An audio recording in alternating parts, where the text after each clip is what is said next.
the whole season has been going very well. But it's not about, for me it's just important to focus on the final, making sure that I can be at my best as a player and lead the team in my performance, and then before I think too much about other stuff, and making sure that I'm well prepared, I'm bringing my A game, and hopefully the team will follow. So it's been a good season so far, but it means nothing. It's all about the last hurdle, and that's what we're focusing on. John, there seems to be a great spirit in the team at the moment. Despite it being a week of the final and pressure of the PI, do you feel that sense of calm with the guys in the team at the moment? Yeah, it's important to build it. It's still early, it's still Thursday. It's important to build it and make sure that the guys are not too hyped up yet. We're a young group. There's not a lot of guys that played in finals, a lot of guys that played in those finals that we played before. So that's going to be vital important, but in saying that, when it comes to Friday to Saturday, making sure that the guys are on the level they're used to, making sure they tick the boxes when it comes to preparing themselves. And us have to make sure, the management have to make sure, and even the senior players have to make sure that we tick the boxes when we get to like 3, 4, 5 hours before the game. Juan, and I said it in an interview yesterday, didn't get the captaincy because of a consolation for not making the Springbok squad, but because he's well respected amongst his peers, and got high regard for his understanding of the game.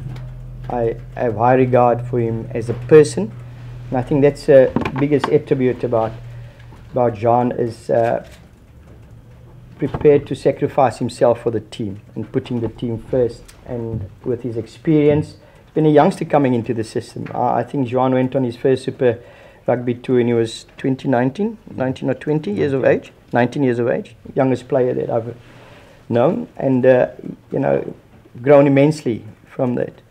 And very coachable, understands how to work with management, knows how to get the message across to the team, and his peers respect him. So, but yeah, I had to say all these things here in front of you, Jean, but it's not putting any jam around your mouth here, my man. It is the truth.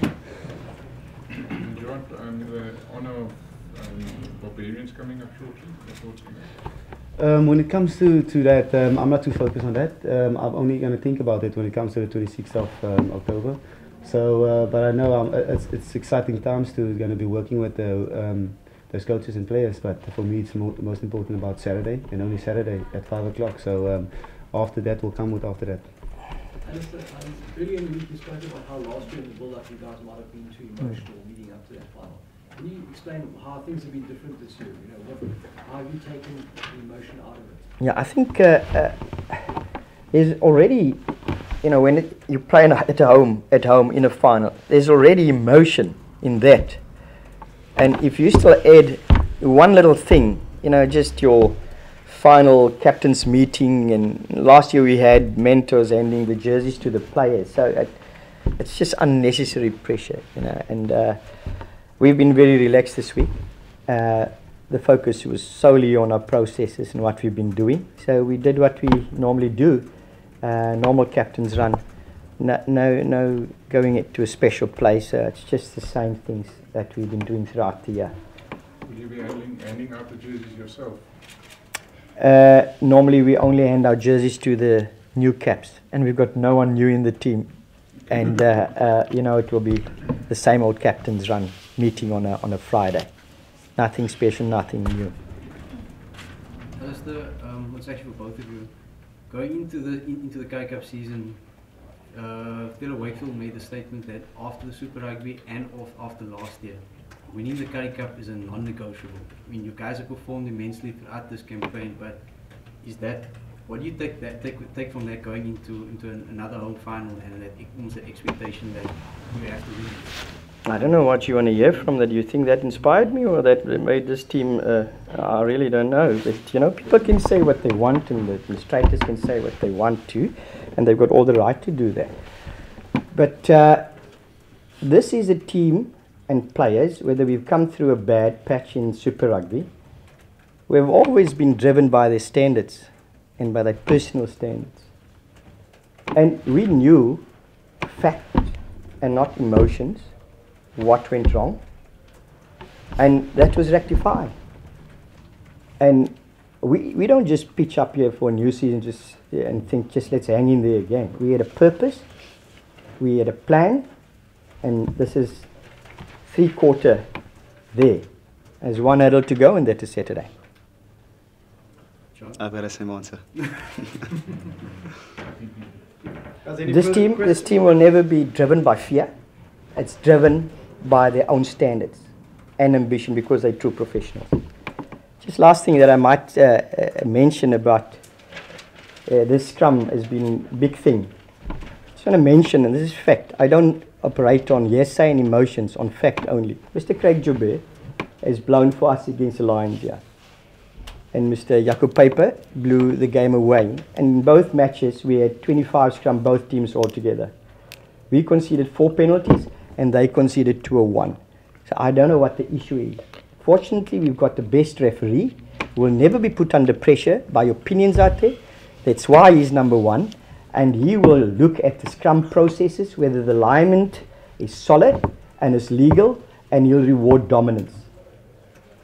And that is how I view this thing. And people get dragged in by who says what.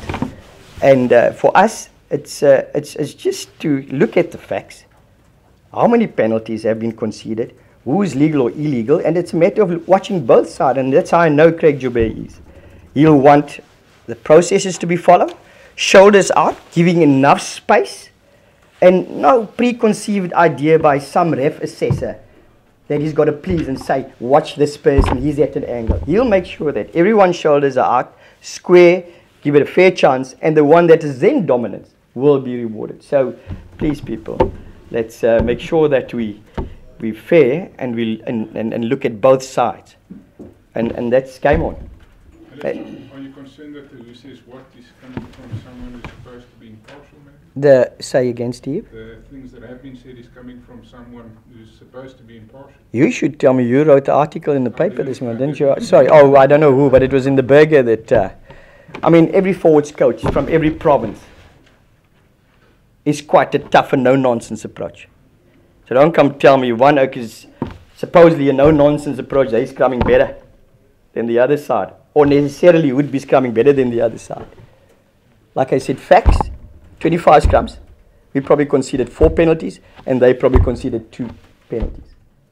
And it was a game where Craig Joubert mentioned that he's had the best ability at scrum time, and he was pleased that both Matthew Proudfoot and Johan Ackerman really bought into the principle of making sure of good scrummaging, fair scrummaging, and the game could flow. That's how I see it. And it's that's a 160, but in the lineouts, people could probably argue that Province have the upper hand there. You've got guys like Reinhard and Michael in that loose trio, so they really give you good options at the back as well. Yeah, no, there will be a good contest all around the field. Scrum time, lineouts, breakdown, definitely. That's why. I mean, the 2 most consistent teams are contesting this final, which is it's a great thing. And teams that are prepared to use ball, and not just kick it away. And therefore, it should be really a good spectacle on Saturday.